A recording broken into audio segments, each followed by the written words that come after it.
ಇದು ಮಧ್ಯಪ್ರಾಚ್ಯ ಮಹಾಯುದ್ಧದ ಬಿಗ್ ಅಪ್ಡೇಟ್ಸ್.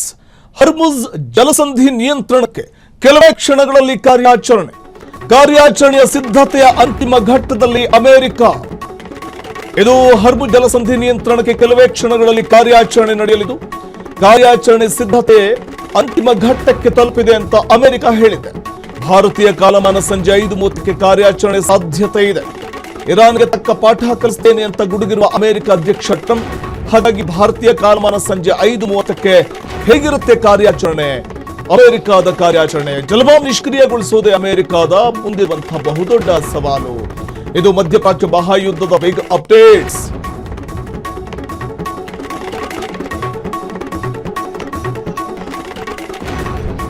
ಇನ್ನು ಮಧ್ಯಪ್ರಾಚ್ಯ ಮಹಾಯುದ್ಧದ ದುಷ್ಪರಿಣಾಮ ಭಾರತದ ಮೇಲಾಗುತ್ತೆ. ಯುದ್ಧ ತೀವ್ರಗೊಂಡ್ರೆ ಭಾರತದಲ್ಲಿ ಅಘೋಷಿತ ಲಾಕ್ಡೌನ್, ಎಲ್ಪಿಜಿ, ಪೆಟ್ರೋಲ್, ಡೀಸೆಲ್ ಅಭಾವ ತಪ್ಪಿಸುವುದಕ್ಕೆ ಕಾರ್ಯತಂತ್ರ, ಸೀಮಿತ ಚಟುವಟಿಕೆಗಳ ಮೂಲಕ ಪರಿಸ್ಥಿತಿ ಎದುರಿಸಲು ರಣತಂತ್ರವನ್ನು ರೂಪಿಸುವಂತಹ ಒಂದು ನಿಟ್ಟಿನಲ್ಲಿ ಅವಲೋಕಿಸ್ತಾ ಇದೆ ಕೇಂದ್ರ ಸರ್ಕಾರ. ಬಹಳ ಸೂಕ್ಷ್ಮವಾಗಿ ಗಮನಿಸ್ತಾ ಇದೆ ಕೇಂದ್ರ ಸರ್ಕಾರ ಮಧ್ಯಪ್ರಾಚ್ಯ ಮಹಾಯುದ್ಧದ ವಿಚಾರವಾಗಿ. ಯುದ್ಧ ತೀವ್ರಗೊಂಡ್ರೆ ಭಾರತದಲ್ಲಿ ಅಘೋಷಿತ ಲಾಕ್ಡೌನ್ ಪರಿಸ್ಥಿತಿ ನಿರ್ಮಾಣ ಆಗುತ್ತೆ. ಎಲ್ಪಿಜಿ ಅಭಾವ, ಪೆಟ್ರೋಲ್, ಡೀಸೆಲ್ ಅಭಾವ ತಗ್ಗಿಸುವುದಕ್ಕೆ ಕಾರ್ಯತಂತ್ರವನ್ನು ರೂಪಿಸಬೇಕಾಗುತ್ತೆ. ಪರ್ಯಾಯವಾದಂತಹ ಕಾರ್ಯತಂತ್ರ ಏನು? ಅಮೆರಿಕದಿಂದ ನೌಕಾ ದಿಗ್ಬಂಧನ ವಿಶ್ವವ್ಯಾಪಿ ಸಮಸ್ಯೆ ಕಾರಣ ಆಗುತ್ತೆ.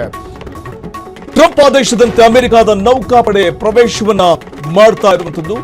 ಹೊರಬರುವ ಎಲ್ಲಾ ಹಡಗುಗಳ ಮೇಲೆ ದಿಗ್ಬಂಧನ ಹೇರಿದ್ರೆ ಖಂಡಿತವಾಗಿಯೂ ಈ ಕೆಲವೇ ಕ್ಷಣದಲ್ಲಿ ದಿಗ್ಬಂಧನಕ್ಕೆ ಅಮೆರಿಕ ಸಿದ್ಧತೆ ನಡೆಸ್ತಾ ಇರೋದ್ರಿಂದ ಹೊರಗೆ ಬರುವಂತಹ ಹಡಗುಗಳ ಮೇಲೆ ದಿಗ್ಬಂಧನವನ್ನ ಹೇರಿದ್ರೆ ಭಾರತಕ್ಕೆ ಬರಬೇಕಾದಂತಹ ಹಡಗುಗಳು ಕೂಡ ನಿಂತ ಜಾಗದಲ್ಲೇ ನಿಂತು ಬಿಡುತ್ತವೆ. ಇದಕ್ಕೂ ಮುಂಚೆ ಇಸ್ಲಾಮಾಬಾದ್ ಅಂದ್ರೆ ಪಾಕಿಸ್ತಾನದ ಇಸ್ಲಾಮಾಬಾದ್ನಲ್ಲಿ ಅಮೆರಿಕ ಮತ್ತು ಇರಾನ್ ನಡುವೆ ಸಂಧಾನ ಮಾತುಕತೆಗಳು ನಡೆದಿದ್ದು, ಆದ ಸಂಧಾನ ಮಾತುಕತೆ ವಿಫಲವಾಗಿತ್ತು. ಸೊ ಹಾಗಾಗಿ ಈಗ ಯುದ್ಧ ಮತ್ತೆ ಅನಿವಾರ್ಯ ಅನ್ನುವಂಥ ಒಂದು ಪರಿಸ್ಥಿತಿ ಇದೆ. ಮತ್ತೊಂದು ಕಡೆ ಅಮೆರಿಕದ ವಿರುದ್ಧ ಇರಾನ್ ತಿರುಗಿ ಬೀಳ್ತಾ ಇದೆ. ಅಮೆರಿಕಾಗೆ ಕಠಿಣ ತಿರುಗೇಟು ಮತ್ತು ಎಚ್ಚರಿಕೆ ಕೊಡ್ತಾ ಇದೆ. ತಂಟೆಗೆ ಬಂದ್ರೆ ಹುಷಾರ್ ಅಂತ. ಇದು ಅಮೆರಿಕದ ಕಡಲ್ಗಳ್ಳತನ ಅಂತ ಇರಾನ್ ಕಿಡಿಕಾರ್ತಾ ಇದೆ. ನಮ್ಮ ಬಂದರುಗಳಿಗೆ ತೊಂದರೆ ಆದ್ರೆ ಖಂಡಿತವಾಗ್ಲೂ ನಾವು ನಮ್ಮ ದಾಳಿ ಏನು ಅಂತ ತೋರಿಸ್ತೀವಿ, ನಾವು ನಿಮ್ಗೆ ಯಾವುದೇ ಬಂದರುಗಳನ್ನು ಕೂಡ ಬಿಡುವುದಿಲ್ಲ ಅಂತ ಹೇಳ್ತಾ ಇದೆ. ಅಮೆರಿಕಾಗೆ ಇರಾನ್ನಿಂದ ಎಚ್ಚರಿಕೆಯ ಸಂದೇಶವನ್ನು ರವಾನೆ ಮಾಡಾಗಿದ್ದು, ಅಮೆರಿಕದ ಯುದ್ಧ ನೌಕೆಗಳಿಗೆ ಇರಾನ್ ನೌಕಾಪಡೆ ಎಚ್ಚರಿಕೆ ಕೊಡ್ತಾ ಇದೆ. ಇರಾನ್ ಎಚ್ಚರಿಕೆಯ ವಿಡಿಯೋಗಳು ಕೂಡ ಎಲ್ಲೆಡೆ ವೈರಲ್ ಆಗ್ತಾ ಇದೆ. ಇದು ಅಮೆರಿಕ ಒಂದ್ ಕಡೆ ತೀಕ್ಷ್ಣ ರೀತಿಯಲ್ಲಿ ಪ್ರತಿಕ್ರಿಯೆ ಕೊಟ್ರೆ ಅದಕ್ಕೆ ಅತ್ಯುಗ್ರವಾಗಿ ಪ್ರತಿಕ್ರಿಯೆಯನ್ನ ಇರಾನ್ ಕೊಡ್ತಾ ಇದೆ ಅಮೆರಿಕಾಗೆ. ಇದು ಕಡಲ್ಗಳ್ಳತನ ಅಂತ ಉಲ್ಲೇಖಿಸಿರುವ ಇರಾನ್, ಅಮೆರಿಕ ನಮ್ಮ ಬಂದರನ್ನ ಟಚ್ ಮಾಡಿದ್ರೆ ಖಂಡಿತವಾಗ್ಲೂ ಕೂಡ ಅವರ ಎಲ್ಲ ಬಂದರುಗಳ ಮೇಲೆ ನಾವು ಕಣ್ಣಿಡಬೇಕಾಗುತ್ತೆ ಅಂತ ಇರಾನ್ ಹೇಳ್ತಾ ಇದೆ. ಇರಾನ್ ಎಚ್ಚರಿಕೆ ಸಂದೇಶವನ್ನು ಕೊಡ್ತಾ ಇರುವಂತಹ ವಿಡಿಯೋ ಕೂಡ ವೈರಲ್ ಆಗಿದೆ. ಇರಾನ್ ಎಚ್ಚರಿಕೆಯ ವಿಡಿಯೋಗಳು ಎಲ್ಲೆಡೆ ವೈರಲ್ ಆಗಿದ್ದು, ಇದು ಅಮೆರಿಕಾಗೆ ಕೊಟ್ಟಿರುವಂತಹ ಒಂದು ಎಚ್ಚರಿಕೆ. ಅಮೆರಿಕದ ವಿರುದ್ಧ ತಿರುಗಿ ಬಿದ್ದಿರುವಂತಹ ಇರಾನ್ ಅಮೆರಿಕಾಗೆ ಕಠಿಣ ತಿರುಗೇಟನ್ನ ಕೊಡುವಂತಹ ನಿಟ್ಟಿನಲ್ಲಿ ಮುಂದಾಗ್ತಾ ಇದೆ. ಇದಕ್ಕೂ ಮುನ್ನ ಶಾಂತಿ ಮಾತುಕತೆ ಇರಾನ್ ಮತ್ತು ಅಮೆರಿಕ ನಡುವೆ ಪಾಕಿಸ್ತಾನದಲ್ಲಿ ನಡೆದಿತ್ತು. ಪಾಕಿಸ್ತಾನದ ಇಸ್ಲಾಮಾಬಾದ್ನಲ್ಲಿ ನಡೆದಿದ್ದಂತಹ ಮಾತುಕತೆ ಮುರಿದು ಬಿದ್ದಿತು. ಅದ್ರ ಬೆನ್ನಲ್ಲೇ ಈಗ ಮತ್ತೆ ಘನಘೋರ ಯುದ್ಧಕ್ಕೆ ಮುನ್ನುಡಿ ಬರೆಯಬಹುದು. ಮತ್ತಷ್ಟು ಮಾಹಿತಿಯನ್ನ ಪಡೆಯೋಕೆ ನ್ಯೂಸ್ ಡೆಸ್ಕ್ ಇಂದ ನೇರ ಸಂಪರ್ಕದಲ್ಲಿದ್ದಾರೆ ನಮ್ಮ ಪ್ರತಿನಿಧಿ ಸಂತೋಷ್. ಮಧ್ಯಪ್ರಾಚ್ಯದಲ್ಲಿ ನಡೀತಾ ಇರುವಂತಹ ಯುದ್ಧ ಸದ್ಯಕ್ಕೆ ಸಂಧಾನದ ಮೂಲಕ ಬಗೆಹರಿಬಹುದು ಅಂತ ಎಲ್ಲ ಭಾವಿಸಿದ್ವಿ, ಆದ್ರೆ ಪರಿಸ್ಥಿತಿ ಮತ್ತಷ್ಟು ವಿಕೋಪಕ್ಕೆ ಹೋಗುವಂತ ಸಾಧ್ಯತೆ ಕಂಡು ಬರ್ತಿದೆಯಲ್ಲ ಅಂತ. ವಸಂತ್ ಕುಮಾರ್, ಈಗಾಗಲೇ ಮಧ್ಯಪ್ರಾಚ್ಯದಲ್ಲಿ ನಡೀತಾ ಇರುವಂತಹ ಯುದ್ಧ ಏನಿದೆ, ಈ ಯುದ್ಧದ ಪರಿಸ್ಥಿತಿ ಭಾರತದಲ್ಲಿ ಯಾವ ರೀತಿ ಪರಿಣಾಮ ಬೀರಿದೆ ಅನ್ನುವಂಥದ್ದನ್ನ ನಾವೆಲ್ಲರೂ ಕೂಡ ಈಗಾಗಲೇ ಕಂಡುಬಿಟ್ಟಿದ್ದೀವಿ. ಭಾರತದ ಆರ್ಥಿಕತೆ ಏನಿದೆ ಸಂಪೂರ್ಣವಾಗಿ ಕ್ಲೋಸ್ ಆಗ್ತಾ ಇದೆ. ಅಘೋಷಿತ ಲಾಕ್ಡೌನ್ನ ಪರಿಸ್ಥಿತಿ ಭಾರತದಲ್ಲಿ ಈಗಾಗಲೇ ನಾವು ನೋಡ್ತಾ ಇದ್ದೀವಿ. ಆದರೆ ಇದರ ನಡುವೆ ಯಾವ ಒಂದು ಯುದ್ಧದಿಂದಾಗಿ ಈ ಒಂದು ಅಘೋಷಿತ ತುರ್ತು ಪರಿಸ್ಥಿತಿ ಭಾರತದಲ್ಲಿ ಎದುರಾಗಿತ್ತು, ಅಂದರೆ ಈ ಒಂದು ಸಂಪೂರ್ಣ ಆರ್ಥಿಕ ಚಟುವಟಿಕೆಗಳೇನು ಸ್ಥಗಿತ ಆಗಿತ್ತು, ಇದೆಲ್ಲವೂ ಕೂಡ ಮತ್ತೆ ಪುನಶ್ಚೇತನ ಆಗುತ್ತೆ. ಎಲ್ಲ ಆರ್ಥಿಕ ಚಟುವಟಿಕೆಗಳು ಆರಂಭ ಆಗುತ್ತೆ. ಇರಾನ್, ಇಸ್ರೇಲ್, ಅಮೆರಿಕ ನಡುವೆ ನಡೀತಾ ಇದ್ದಂತಹ ಯುದ್ಧ ಏನಿದೆ ಇದಕ್ಕೆ ಫುಲ್ ಸ್ಟಾಪ್ ಬೀಳುತ್ತೆ ಅಂತ ಇಡೀ ಜಗತ್ತು ಏನು ಈ ಯುದ್ಧದಿಂದ ಸಮಸ್ಯೆಯನ್ನು ಎದುರಿಸ್ತಾ ಇತ್ತು. ಎಲ್ಲ ಜಾಗತಿಕ ರಾಷ್ಟ್ರಗಳು ಕೂಡ ನಿಟ್ಟುಸಿರನ್ನ ಬಿಟ್ಟಿದ್ವು. ಈ ಯುದ್ಧ ನಿಲ್ಲತ್ತೆ ಅನ್ನುವಂತಹ ವಿಚಾರವನ್ನು ಎದುರು ನೋಡ್ತಾ ಇದ್ವು. ಆದರೆ ಯಾವ ಪಾಕಿಸ್ತಾನದ ಇಸ್ಲಾಮಾಬಾದ್ನಲ್ಲಿ ಮೀಟಿಂಗ್ ನಡೀತು, ಎರಡು ದೇಶಗಳ ನಡುವೆ ಪಾಕಿಸ್ತಾನ ಮಧ್ಯಸ್ಥಿಕೆಯನ್ನು ವಹಿಸಿತು, ಅಮೆರಿಕ ಹಾಗೂ ಇರಾನ್ ಎರಡೂ ದೇಶಗಳು ಕೂಡ ಮಾತುಕತೆಗೆ ಅಂತ ಪಾಕಿಸ್ತಾನಕ್ಕೆ ಹೋಗಿತ್ತು. ಆದರೆ ಈ ಮಾತುಕತೆ ವಿಫಲ ಆಗುತ್ತೆ. ವಿಫಲ ಯಾವ ವಿಚಾರಕ್ಕೆ ಸಂಬಂಧಪಟ್ಟಂತೆ ಆಯಿತು ಅದರ ನಂತರದಲ್ಲಿ ನೋಡೋಣ. ಆದರೆ ಮಾತುಕತೆ ವಿಫಲವಾದ ನಂತರ ಈಗ ಅಮೆರಿಕಾದ ಸೆಂಟ್ರಲ್ ಕಮಾಂಡ್ ಒಂದು ವಿಚಾರವನ್ನ ಆಘಾತಕಾರಿ ಮಾಹಿತಿಯನ್ನ ಬಹಿರಂಗಪಡಿಸ್ತಾ ಇದೆ. ಅದೇನು ಅಂತಂದ್ರೆ ಸ್ಟ್ರೇಟ್ ಆಫ್ ಹಾರ್ಮುಜ್ ಅಂತ ನಾವೇನು ಕರಿತೀವಿ, ಹಾರ್ಮುಜ್ ಜಲಸಂಧಿ ಏನಿದೆ ಆ ಜಲಸಂಧಿಯ ಮೇಲೆ ನಾವು ದಾಳಿಯನ್ನು ನಡೆಸ್ತೀವಿ, ಅಲ್ಲಿ ನಾವು ಕಾರ್ಯಾಚರಣೆಯನ್ನು ನಡೆಸ್ತೀವಿ. ಹಾರ್ಮುಜ್ ಜಲಸಂಧಿಯಲ್ಲಿ ಏನು ಇರಾನ್ ತನ್ನ ಪಾರುಪತ್ಯವನ್ನು ವಹಿಸಿಕೊಳ್ತಾ ಇದೆ, ಯಾವ ಇರಾನ್ ತನ್ನ ಕಂಟ್ರೋಲ್ನಲ್ಲಿ ಇರಿಸಿಕೊಂಡಿದೆ, ಆ ಇರಾನ್ನ ಆ ಒಂದು ಹಾರ್ಮುಜ್ ಜಲಸಂಧಿ ಮೇಲೆ ನಾವು ದಾಳಿ ಮಾಡ್ತೀವಿ, ಸಂಪೂರ್ಣವಾಗಿ ಅದನ್ನು ನಮ್ಮ ವಶಕ್ಕೆ ಪಡೆದುಕೊಳ್ತೀವಿ. ಹೀಗಾಗಿ ಯಾವುದೇ ದೇಶದ ಹಡಗುಗಳು ಕೂಡ ಆ ಒಂದು ಭಾಗದಲ್ಲಿ ಏನು ಹಾರ್ಮುಜ್ ಜಲಸಂಧಿ ಏನಿದೆ ಅದರಲ್ಲಿ ಉಳಿದುಕೊಳ್ಬೇಡಿ. ಸಾಯಂಕಾಲ 5:30 ಅಲ್ಲಿಂದ ಒಳಗಾಗಿ ಅಲ್ಲಿಂದ ನೀವು ಹೊರಗಡೆ ಹೋಗಿ ಅಂತ ಈಗಾಗಲೇ ಸೆಂಟ್ರಲ್ ಕಮಾಂಡ್ ಎಲ್ಲ ದೇಶಗಳಿಗೆ ಅಂದ್ರೆ ತನ್ನ ಮಿತ್ರ ರಾಷ್ಟ್ರಗಳು ಯಾವಿದಾವೆ ಎಲ್ಲ ಮಿತ್ರ ರಾಷ್ಟ್ರಗಳಿಗೂ ಕೂಡ ಎಚ್ಚರಿಕೆ ಕೊಟ್ಟಾಗಿದೆ.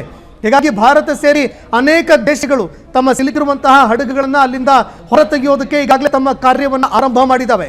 ಈ ನಡುವೆ ಈ ದಾಳಿ ಯಾವ ರೀತಿಯಾಗಿ ನಡೆಯುತ್ತೆ, ಯಾವ ರೀತಿಯಲ್ಲಿ ದಾಳಿ ನಡೆಸೋದಕ್ಕೆ ಅಮೆರಿಕ ತಯಾರಿ ಮಾಡಿಕೊಂಡಿದೆ, ಸೈನಿಕ ಕಾರ್ಯಾಚರಣೆ ನಡೆಯುತ್ತಾ ಅಥವಾ ಏರ್ ಮೂಲಕ ಬೈ ಏರ್ ಆಗಿ ಏನಾದರೂ ದಾಳಿ ಮಾಡುತ್ತಾ ಅಥವಾ ತನ್ನ ನೌಕಾಪಡೆ ಮೂಲಕವಾಗಿ ಅಸ್ತ್ರ ದಿಗ್ಬಂಧನ ಹಾಕೋದಕ್ಕೆ ಮುಂದಾಗುತ್ತಾ, ಈ ಪ್ರಶ್ನೆ ಕೂಡ ಎದುರಾಗ್ತಾ ಇದೆ. ಇದರ ಜೊತೆಗೆ ಅಮೆರಿಕಾಗೆ ಕಾಡ್ತಾ ಇರುವಂತಹ ಮತ್ತೊಂದು ಪ್ರಶ್ನೆ ಏನಂತಂದ್ರೆ, ಇಲ್ಲಿ ಈ ಒಂದು ಯುದ್ಧದ ವೇಳೆಯಲ್ಲಿ ಒಂದು ವೇಳೆ ಇರಾನ್ ಜೊತೆಗೆ ಚೀನಾ ಹಾಗೂ ರಷ್ಯಾ ಈ ಎರಡೂ ದೇಶಗಳು ಏನಾದರೂ ಸಪೋರ್ಟ್ ಮಾಡಿ ಬಂದುಬಿಟ್ರೆ ಆಗೇನು ಮಾಡೋದಪ್ಪ ಅನ್ನೋ ಪ್ರಶ್ನೆ ಕೂಡ ಎದುರಾಗ್ತಾ ಇದೆ. ಹೀಗಾಗಿ ಚೀನಾ ಹಾಗೂ ರಷ್ಯಾದ ಒಂದು ನಡೆ ಏನಾಗಿರುತ್ತೆ, ಈ ಯುದ್ಧದಲ್ಲಿ ನೇರವಾಗಿ ಏನಾದರೂ ಇಳಿಯೋದಕ್ಕೆ ಮುಂದಾಗುತ್ತಾ, ಅದನ್ನು ಕೂಡ ನಾವು ಕೆಲವೇ ಕ್ಷಣಗಳಲ್ಲಿ ಕಾದು ನೋಡಬೇಕಾಗುತ್ತೆ. ಆ ದೇಶಗಳ ಒಂದು ಪ್ರತಿಕ್ರಿಯೆ ಯಾವ ರೀತಿಯಾಗಿರುತ್ತೆ ಅದನ್ನು ಕೂಡ ನೋಡಬೇಕಾಗುತ್ತೆ. ಈಗಾಗಲೇ ರಷ್ಯಾ ಹೇಳಾಗಿದೆ, ಒಂದು ವೇಳೆ ಏನಾದರೂ ಹಾರ್ಮುಜ್ ಜಲಸಂಧಿ ಅಥವಾ ಇರಾನ್ ಮೇಲೆ ಏನಾದರೂ ದಾಳಿ ಮಾಡಿದ್ದೆ ಆದರೆ ನಾವು ಕೂಡ ಪರೋಕ್ಷವಾಗಿ ಯುದ್ಧಕ್ಕೆ ಇಳಿಯಬೇಕಾಗತ್ತೆ ಅಂತ ಎಚ್ಚರಿಕೆ ಕೊಟ್ಟಾಗಿದೆ. ಹಾಗಾದರೆ ಅಮೆರಿಕ ಈ ದಾಳಿ ಮಾಡೋದಕ್ಕೆ ಕಾರಣ ಏನಾಯಿತು ನೋಡಿ. ಯಾವಾಗ ಇರಾನ್ ಜೊತೆಗೆ ಮಾತುಕತೆಗೆ ಮುಂದಾಗುತ್ತೆ ಅಮೆರಿಕ ಪ್ರಮುಖವಾಗಿ ಇಟ್ಟಂತಹ ಬೇಡಿಕೆ ಏನು ಅಂತಂದ್ರೆ, ಪರಮಾಣು ತಮ್ಮ ಅಭಿವೃದ್ಧಿ ಮಾಡ್ಕೊಳ್ಳೋದಕ್ಕೆ ಇರಾನ್ ಏನು ಮುಂದಾಗ್ತಾ ಇತ್ತು ಅದರಿಂದ ಹಿಂದೆ ಸರಿಬೇಕು. ಆ ಪರಮಾಣು ಸ್ಟಾಕ್ಗಳೇನಿದಾವೆ, ಯುರೇನಿಯಂ ಸ್ಟಾಕ್ ಏನು ಮಾಡ್ಕೊಳ್ತಾ ಇದೆ ಅದನ್ನ ಮಿತಿಗೊಳಿಸಬೇಕು. ಕೇವಲ ಒಂದು ನಾಗರಿಕರಿಗೆ ಏನು ಬೇಕಾಗುತ್ತೆ ಸೇವೆಗಳು ಅಂದ್ರೆ ಎಲೆಕ್ಟ್ರಿಸಿಟಿ ಜನರೇಟ್ ಮಾಡುವಂಥದ್ದಾಗಿರ್ಬೋದು ಅಥವಾ ವೈಜ್ಞಾನಿಕ ಪ್ರಯೋಗ ಆಗಿರಬಹುದು, ಇದೆಲ್ಲವನ್ನ ಹೊರತುಪಡಿಸಿ ಯಾವುದೇ ಕಾರಣಕ್ಕೂ ಕೂಡ ಪರಮಾಣು ಇಂಧನವನ್ನ ಹೊರತುಪಡಿಸಿ ಪರಮಾಣು ದಾಳಿಗಳಿಗೆ ಪರಮಾಣುವನ್ನ ಯಾವುದೇ ರೀತಿಯಲ್ಲೂ ಕೂಡ ಸ್ಫೋಟಕವಾಗಿ ಬಳಕೆ ಮಾಡ್ಕೊಳ್ಬಾರ್ದು ಅನ್ನುವಂತಹ ಒಂದು ಬೇಡಿಕೆಯನ್ನ ಇಡ್ತಾ ಇತ್ತು. ಆದ್ರೆ ಇಲ್ಲಿ ಇರಾನ್ ಏನು ಹೇಳುತ್ತೆ, ಇಲ್ಲ ನಾವು ಶಾಂತಿಯುತವಾಗಿ ಒಂದು ದೇಶ ಎಷ್ಟು ಬಳಕೆ ಮಾಡಬೇಕು ಅಷ್ಟು ನಾವು ಬಳಕೆ ಮಾಡ್ತಾ ಇದ್ದೀವಿ, ಪರಮಾಣು ಹೊಂದುವಂಥದ್ದು ನಮ್ಮ ಪರಮಾಧಿಕಾರ, ಅದಕ್ಕೆ ತಡೆ ಒಡ್ಡೋದಕ್ಕಾಗಿಲ್ಲ ಅಂತ ಇರಾನ್ ಹೇಳ್ತು.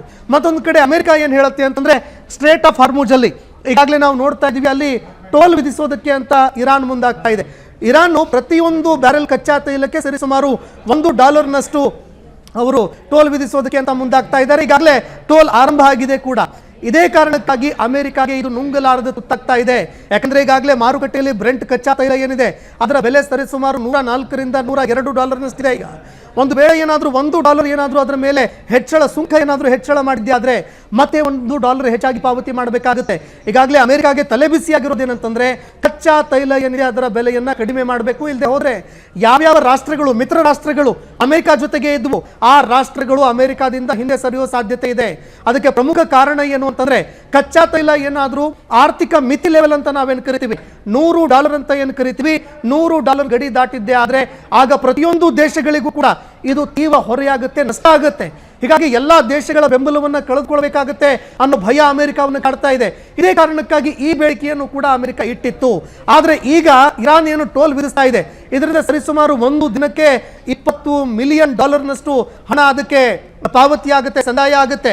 ಮತ್ತೊಂದು ಕಡೆ ಅಮೆರಿಕಾಗೆ ಕಾಡ್ತಾ ಇರೋ ಭಯ ಏನು ಅಂತಂದ್ರೆ, ಇರಾನ್ ಹೇಳ್ತಾ ಇರೋದೇನಂತಂದ್ರೆ ಕ್ರಿಪ್ಟೋ ಕರೆನ್ಸಿಯಲ್ಲಿ ಪಾವತಿ ಮಾಡಿ, $1 ನೀವೇನು ಪಾವತಿ ಮಾಡ್ತೀರಾ ಅದನ್ನ ಕ್ರಿಪ್ಟೋ ಕರೆನ್ಸಿಯಲ್ಲಿ ಪಾವತಿ ಮಾಡಿ, ಅಥವಾ ಕ್ರಿಪ್ಟೋ ರೀತಿಯಲ್ಲಿ ಇರುವಂತಹ ಕರೆನ್ಸಿಗಳೇನಿದೆ ಅದರಲ್ಲಿ ಪಾವತಿ ಮಾಡಿ, ಇಲ್ಲ ರಿಯಾಲ್ ಸೌದಿಯ ಒಂದು ಕರೆನ್ಸಿ ಏನಿದೆ ಅದರಲ್ಲಿ ನೀವು ಪಾವತಿ ಮಾಡಿ ಅಂತ ಹೇಳ್ತಾ ಇದೆ.